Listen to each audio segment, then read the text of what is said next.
Welcome to Pavinars, webinars for the pavement community. My name is Andrew Bram, and today we'll be talking about ultra-thin bonded wearing courses, or UTBWC. We're going to start with the background. What is an ultra-thin bonded wearing course? Then go into the history and the why of ultra-thin bonded wearing courses. We'll talk a little bit about the base materials, which includes the asphalt emulsion or emulsified asphalt, which is sprayed on the pavement surface. And then asphalt mixture is placed on top of that asphalt emulsion, which consists of aggregates, binder, and additives. For design practices, we'll start with the additional mixture requirements for the asphalt mixtures in ultra-thin bonded wearing courses. We'll talk about some potential performance tests, and then also cover a little bit about the proper tack coat application rate.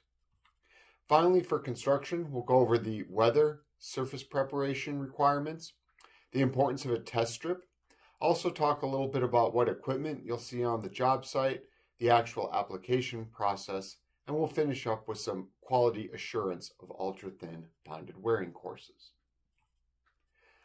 So an ultra-thin bonded wearing course is a combination of a polymer modified emulsified asphalt and an open graded hot mix asphalt. And you can see on the right, this is placed with a single machine, and a paver, which you can see in the background of the picture, is immediately behind the spray bar, which is actually a part of the paver itself. So some of the primary benefits is that you seal your existing pavement surface of the road that you're placing the ultra-thin bonded wearing course on. It mitigates light cracking, bleeding, polished aggregate, and raveling of the roadway, and it also prevents further oxidation of the existing pavement. The special characteristic of an ultra-thin bonded wearing course is you not only get that new wearing course, but that emulsified asphalt, the polymer modified emulsified asphalt, really seals the existing pavement surface. And we'll go into more details about that throughout the presentation. A little bit of history of the ultra-thin bonded wearing course. SCREG routes in 1998, and everyone always enjoys me trying to speak a foreign language, so here we go. The Société Chimique Routière and d'Entreprise Générale, which is French. That is SCREG. It was a French road construction firm, which is now under the umbrella of Colas, and they built this machine based on a microsurfacing machine frame. And you can see one of the early schematics there below. It was introduced in the US in 1991, and the most common name is NovaChip, and that is a trademarked name. And there are two key TRR papers. So if you look into TRR and look at Surface in 1991 and Bellinger in 1992, they have a lot of the introductory information about ultra-thin bonded wearing courses here in the United States. And it was introduced as an ultra-thin surfacing that could be used as a friction course. And I'm going to reiterate this a couple times. There's a couple key points. You have a single machine, and because the emulsion is placed just before the hot mix, when that hot mix hits the emulsion, the water starts evaporating because of the temperature of the hot mix, and that causes the emulsion to wick up into the open graded mix, which gives you a very, very comprehensive and strong membrane of asphalt emulsion residue. There was some early state use of ultra-thin bonded wearing courses. In Texas, it was shown to have promise as a preventative maintenance treatment in 1994. In Oklahoma, it had similar performance to open graded friction courses in 1995. NCAT had a very nice report they put out in 1997, said it was a strong alternative to chip seals, microsurfacing, and an open graded friction course. And then finally in Louisiana, Chris Abity in 1997, I've had the pleasure of working with him on multiple projects. In Louisiana, they followed up on performance in 2004 with Cooper and Louis Mohammed. And this is actually really cool. So in 1997, they placed the sections, but then they actually had a second paper in 2004 that followed up with those sections. It's very rare to have a paper produced 7 years after the original work was done. So I applaud Louisiana and LSU for doing this. And their final biggest conclusion was the ultra-thin bonded wearing course performed satisfactorily. and its treatment resulted in a cost savings compared to a traditional overlay. So a couple nice studies there if you want to dig further into the early days of ultra-thin bonded wearing courses. Now, some of the benefits to ultra-thin bonded wearing courses is you have long-lasting skid resistance, and that's because high-quality aggregate is very important in ultra-thin bonded wearing courses. You have reduced noise. You get reduced back spray in wet weather because of the open nature of the mix, which improves visibility and safety. And you have a quick construction and return to traffic because it is hot mix. You can return to traffic very quickly, which reduces user delays. Because it's such a thin overlay, it retains clearances under bridges. That's one of the dangers of putting a 2-inch overlay on a road surface is you may start losing some clearance with your bridges. And then finally, that polymer modified emulsion, which you can see here being sprayed just before the mix. It seals and preserves the existing asphalt or concrete pavements. You can put this on flexible or rigid pavements. And it provides a very strong bond, which resists raveling and delamination of the asphalt mixture you're placing on top. And bonding issues and raveling and delamination, these are common traditional thin asphalt overlay distresses. And if you put this treatment on the right road at the right time, it can extend the pavement for 8 to 15 years. Now that we have a little background of ultra-thin bonded wearing courses, we're going to move over into a more in-depth exploration of the materials. So for the materials, you start with that asphalt emulsion or emulsified asphalt, and you can see in the schematic on the right, that's represented by the emulsion membrane. You then have your aggregates, binder, and additives, which make up your asphalt mixture. And you can see here the emulsion membrane really does wick up into that new mix that you're putting on, and it provides an extremely strong bond to the existing pavement. There's not going to be any construction traffic on this. You don't have to worry about tracking of the tack coat because it's all in one machine. You get the heat of that mix, breaking that emulsion, wicking it up into the mix, and you get a very, very, very nice seal. Now, everything I'm going to be talking about with materials here, you can find in AASHTO M346, which is the ultra-thin bonded wearing course material standard in AASHTO. So you typically use either a rapid set, low viscosity polymer modified, and it can be anionic or cationic. So that RS stands for rapid set, the -1 is low viscosity, and the capital P is polymer modified. If there's no letter in front of that, you're using an anionic emulsion. If there is a C, it is a cationic emulsion. And some states do allow a -2 viscosity, which would be a high viscosity. So a RS-2P or a CRS-2P.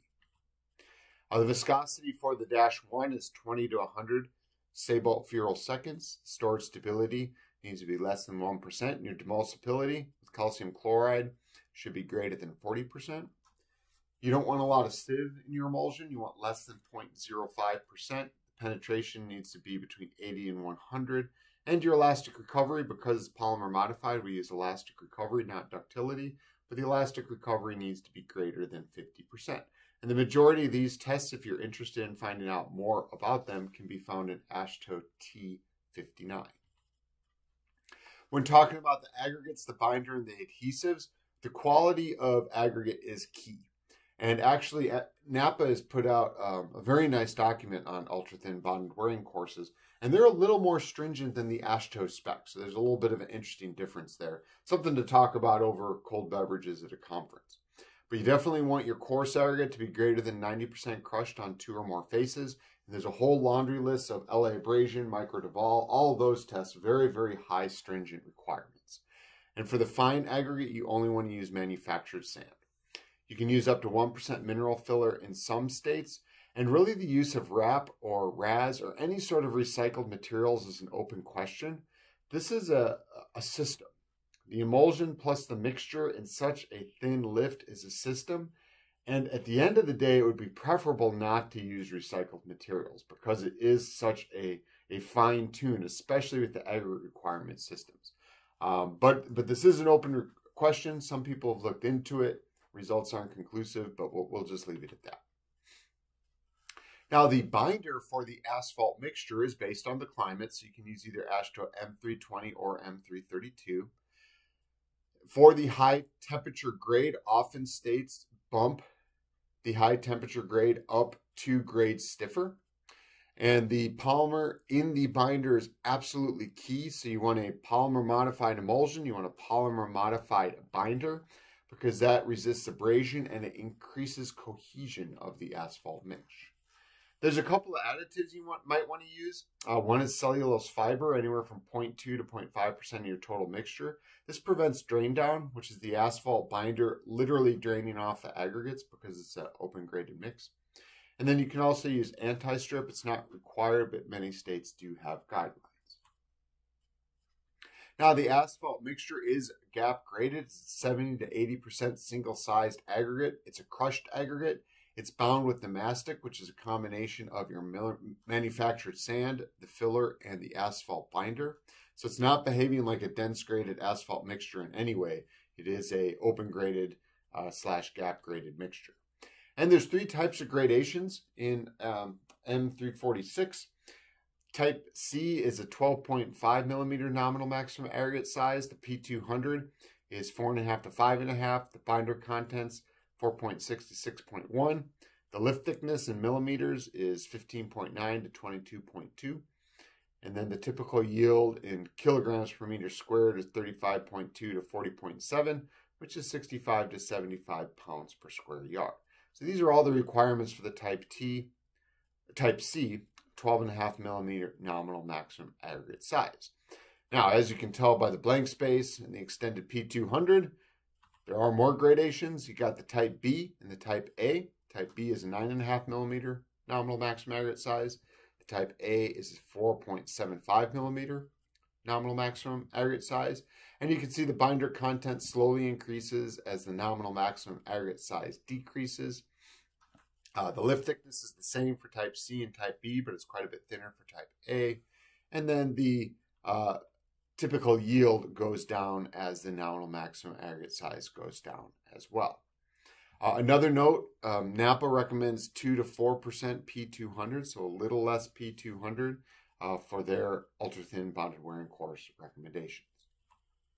Now, moving from materials to the design of ultra-thin bonded wearing courses.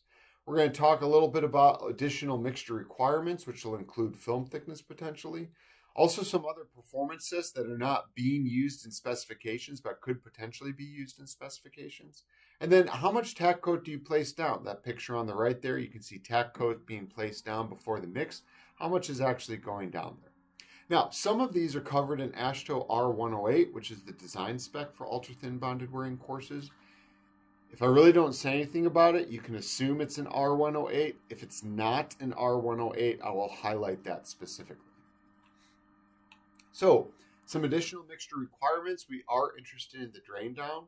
And you can see the picture on the right here. You want less than 0.1% per AASHTO T305. And you generally run it at 6 and 6.5% asphalt binder content. What you do is you make a loose mix. You produce it at the production temperature. You mix the aggregate and asphalt binder at your production temperature, which is PT, and the PT plus 15 degrees Celsius. So you have 2 different temperatures you're running this at. And you place it in the oven at the mixing temperature for 60 minutes. And asphalt binder starts draining down a little bit, as you can see in the picture on the right. Another test that is run is the tensile strength ratio, which is an AASHTO T283. I apologize, that's the second end parentheses that have just been kind of hanging out. I'm not sure what it's doing there, but it's there. Regardless, for the tensile strength ratio, the AASHTO T283, you want it to be greater or equal to 80%. And remember, that is the conditioned strength values divided by the unconditioned strength values. Now, some states require film thickness, and this is another discussion to get people pretty excited. This is not in R108, but some states do require it. And the states that do require it tend to use the Asphalt Institute MS2 method, which is where you estimate the surface area by taking your percent passing each sieve size and then multiplying that percent passing each sieve size by some surface area factor, which is listed in MS2. What you then do is you sum up all the values and you calculate the approximate surface area. Now, with that surface area, if you know your asphalt binder content, you can estimate your film thickness. And the range in minimum values, I think a couple states have a minimum value of 9, a couple have 10, a couple are range from 9 to 11 microns, but it's in that 9 to 11 micron range for film thickness for the states that do require film thickness as a part of their ultra-thin bonded wearing course. But again, the film thickness is not an R108. Now, the only performance test is tensile strength ratio, but thinking about the unique characteristics of the ultra-thin bonded wearing course and some potentially common distresses, what are some other tests that we could look at? Well, we could look at the Canterbury abrasion for unaged mixes, and that follows Texas 245. This is where you essentially make a pill of the material, you toss it in the LA abrasion machine, you run it through there, and you don't want more than 20% of the mass being lost from that sample. And we could run this on unaged material. We could also run it on aged materials, 85 degrees Celsius, 5 days. So that's using Texas 245, incorporating AASHTO R30. And you want less than 30% mass loss. And no one single value can be greater than 50%. So a couple different options there. And that kind of has to do with raveling and cohesion of the mix. We can also take a look at permeability. We want to make sure that the water goes into the system but then gets directed away by that membrane. So we can follow ASTM D5084. And you want to have greater than 100 meters per day of water getting into the system but then being directed out away from the pavement structure. And then also skid resistance is always a concern. So one potential option is to run the SCRIM, the sideways force coefficient routine investigation machine. And there's no limit associated with that, but this has been used in different research projects looking at ultra-thin bonded wearing courses. So this is just a small sampling. These performance tests are not in R108, but if we want to move forward, these are some potential ideas. Now, AASHTO R108 does have specific tack coat application rates. So again, we have our 3 different mixtures, 12.5, 9.5, 4.75 millimeter nominal maximum aggregate sizes. We have our general application rates. So if you're just on a normal road, what do you put on there? But then we have some recommended adjustments for Portland cement concrete pavement, for flushed asphalt concrete, for dense unaged asphalt concrete, for open textured, and for milled asphalt concrete. And you can see here the general application rate is 0.2 gallons per square yard for the 12.5 millimeter. And then you decrease a little bit for that Portland cement concrete and flushed asphalt.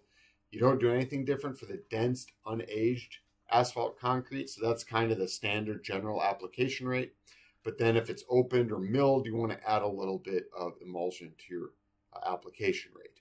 And you can see here as the nominal maximum aggregate size goes down, the rates go down as well. So it goes from 0.2 to 0.18 to 0.14 gallons per square yard. And then the adjustments also tighten up just a little bit, especially for the open mixes. And again, this table is in AASHTO R108. Now, I've said it before, and I think this is the last time I'm going to say it, but we want a rapid set, low viscosity polymer modified emulsion for this application rate, and that not only seals the surface, but it wicks up into that open graded asphalt mixture. So that's a nice overview of design, and we're going to finish up with the construction of ultra-thin bonded wearing courses. So there's 6 important aspects that we'll cover. We're going to talk a little bit about weather, the surface preparation, and placing a test strip. We're going to talk about the equipment used, the application of the ultra-thin bonded wearing course, and then a little bit on quality assurance as well. So let's walk through these 6 aspects of construction. Now for weather, it's like a typical asphalt mixture. You need to handle, transport, and apply the asphalt mixture. So any rules that you have for your normal asphalt paving, you would use those here for ultra-thin bonded wearing course. Now because we are using that asphalt emulsion as a part of the system, we want the minimum surface temperature to be 50 degrees Fahrenheit and rising.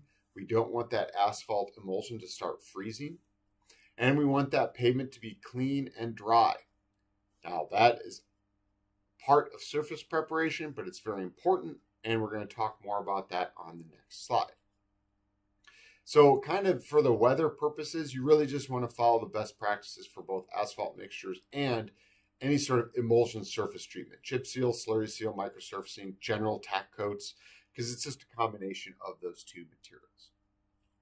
Now, for surface preparation, proper surface preparation is essential. I cannot emphasize this enough. There is no disagreement across literature. The existing surface must be clean.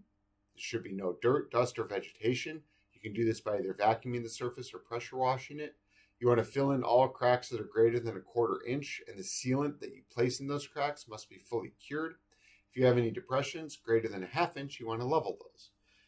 Before application, you want to cover any manholes, any grates, catch basins, or anything you don't want to get dirty with the sprayed emulsion and the mix. And you want to remove any thermoplastic or raised markings. This will give you a nice, clean, level surface. Now, I said on the previous slide that the surface should be dry, but there actually isn't consensus about this. Some states indicate that the surface may be damp. All states agree you should have no standing water, but some states do require a dry surface. So I don't know about you, but that sounds like a fantastic research project, looking at different levels of dampness of a surface. So for any of you young faculty out there who might be watching this, go ahead, write a proposal. If it gets funded, I'd really appreciate a follow-up about what you find. Last time I'll say this, a clean and prepared surface is a must. If you're not placing it on a good surface, it's just going to come up. Now, for the test strip, it's very important to do a test strip. These are only about 500 to 1,000 feet length, and it's required before paving on any active project. And this ensures that your equipment is properly calibrated, your application to the tack coat is appropriate. It's actually kind of hard to see the tack coat being applied because it's underneath the paver, it's inside the machine, and you immediately place mix on it. So these test strips allow you to kind of poke around a little bit and make sure that your bar is fully operational. You also want to make sure your asphalt mixture meets your gradation and asphalt binder contents, and you address any workmanship issues. Because this is a thin lift, you do want to make sure everyone's dialed in on the crew and you know what you're doing before you get out there on the field. So test strips, very, very important for ultra-thin bonded wearing courses. Now for the equipment, you do need to have some brooms. These clean the pavement before your tack applications. If you have a broom like the one shown on the right, you want to make sure the bristles are a proper length, that they're clean.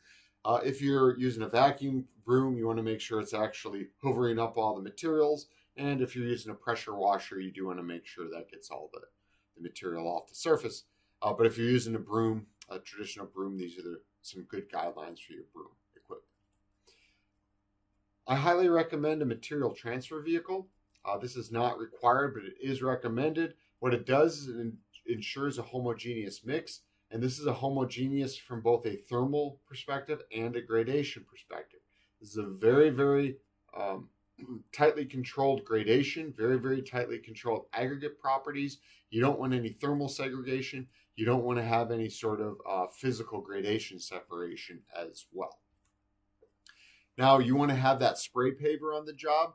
This includes a hopper on the front and a vibratory bar screed on the back. In between, you have an insulated storage tank for your emulsion and a spray bar immediately before the screed.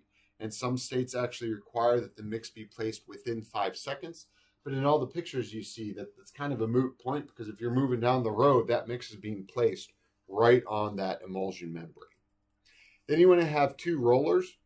Got a spelling error there. As a minimum, you want 2 steel drum rollers, not steep drum rollers. I apologize about that. You have 2 steel drum rollers, a minimum of 9 metric tons. Generally, these are run in static mode. There are some exceptions, but generally they're run in static mode. And then you don't really want to have pneumatic tire rolls out there on an ultra-thin bonded wearing course job. So just 2 steel drum rollers. Now for application, the rates can be found in AASHTO R108. In general, the paver moves approximately 30 to 90 feet per minute. States tend to shy on the lower end of that. Ideally, like any asphalt mixture job. You don't want to stop the paver, but because of the thin nature of this treatment, it's extra important. For rolling, you do not compact these mixes, you seat these mixes. And because it's such an open mix and because it's so thin, you're not compacting the air voids, you're simply seating the aggregate. So it's almost more like a chip seal in that respect, which is kind of interesting. You want to stay within 50 feet of the paver in your rolling patterns. And if you have some high joints, you may use the vibratory steel wheel roller in order to knock down those high joints. But really, at the end of the day, vibratory is not good for this mix because it can break down the aggregate. Because you're not compacting, you're not trying to knead the mix into place, you're simply seating it, getting a nice skeleton formed. And so vibratory can actually do more damage to your aggregate than benefit to getting that compaction or the seating you need. But if you do have high joints, you may need to hit it with a vibratory roller. For joints, both your longitudinal and transverse joints should be butt joints. You may place the mix approximately 1/16 of an inch above previously placed mix. But you really want to avoid doing that because you're going to get little bumps, or either longitudinally or transversely, in your mix. And you really, really want to have good rolling for these cold joints. This goes back to the test strip. Get those rollers out there. Get the rolling team used to rolling this mix. This is not a traditional dense graded mix, so you want to make sure they're familiar with the ins and outs. Handwork is not recommended because it's such an open mix. It'll cool very, very quickly.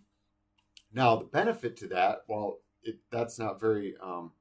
that doesn't lean well toward handwork, it is good for opening to traffic because usually after about 15 minutes of rolling it, you can put open traffic on this mix because it'll cool very quickly, and you want to just make sure it gets down below 85 degrees Celsius. Now, I've gone through a lot of information, and you probably noticed that some of it's been a little editorial, and that's because I'm using the final report from NCHRP 14-48 for a lot of this information. So that project was the development of construction guidelines for ultra-thin bonded wearing courses. And so there's a lot of background information in that report. Unfortunately, the construction guidelines themselves are not in the report, but all of the foundational information used to write the construction guidelines is in the report. So if you search NCHRP 14-48, the first link on Google that I see is this project, and there's a link to the final report that you can download. So if you're interested in more information, I encourage you to take a look at that. Now, finally, quality assurance. You want to make sure you're meeting standard definitions, which are in AASHTO R10.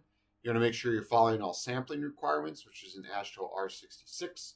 You want to make sure your materials are following requirements, AASHTO R42, R66, and R77.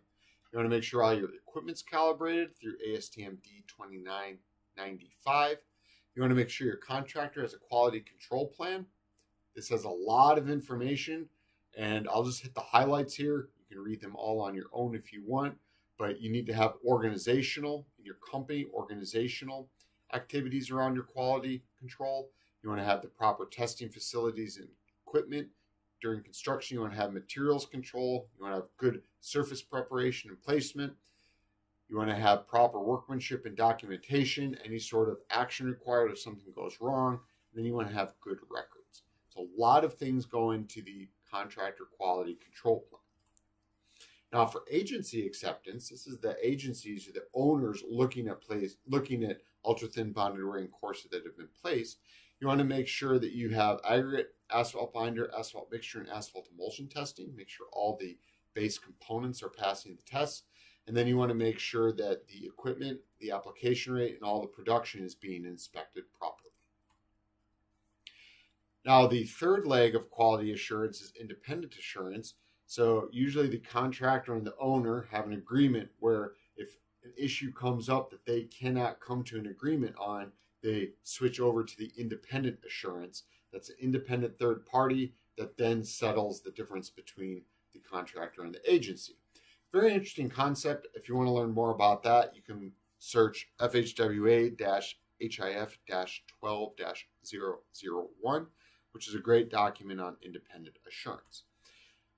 Now, I do want to mention this concept of quality insurance, including quality control, agency acceptance, and independent insurance. This is a relatively fast-moving area. So if this is an area that you're interested in, I just provided an extremely brief overview here, but I do think there's been quite a bit of movement in the past years on this, and I think that will continue moving forward.